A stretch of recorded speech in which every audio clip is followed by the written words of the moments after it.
Hey, it's Marko here from Fair Realty. Today I'm talking about underground oil tanks. I've made 3 videos on this topic in the last 11 years, but today I'm talking about why, as the seller of an older home, you should have your property scanned for an oil tank before you list it on the market.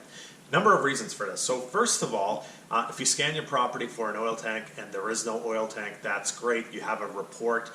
And the biggest perceived risk for buyers when buying an older home is a buried oil tank and the potential for that oil tank to be contaminated. So if you can provide a report that there is no oil tank, you greatly increase your chances of receiving an unconditional offer, especially in a hot market right now, because you're removing the biggest perceived potential risk buyers have, so they feel more comfortable going unconditional knowing there's no buried oil tank. Secondly, if there is a buried oil tank, it's a lot easier to deal with that buried oil tank on your own terms versus listing the home, getting an offer, and then the buyer ordering the scan and discovering a tank. Why is that? Because right now, in most municipalities, you contact the contractor who removes tanks.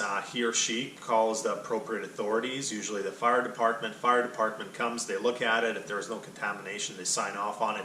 Done. You have all the paperwork necessary to sell the home. The problem is if the buyer is involved, they can make things a lot more complicated. For example, the buyer could say, well, you know, the fire inspector, he or she is only taking a visual look. We would like to get soil sample testing done. You're basically opening a potential can of worms by having the buyer involved while the tank is coming out.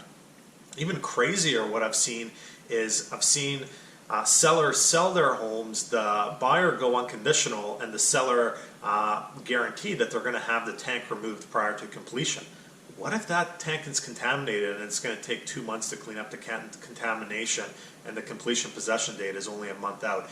You're opening up a massive can of worms. So in my opinion, even if there is a tank, it's a lot better to deal with it prior to listing the home on your own terms. Another thing, inert tanks. So for a long time, Oak Bay deemed inert tanks as a good way to deal with tanks. So the tanks were cut open, filled with sand, and the Oak Bay Fire Department would sign off on it.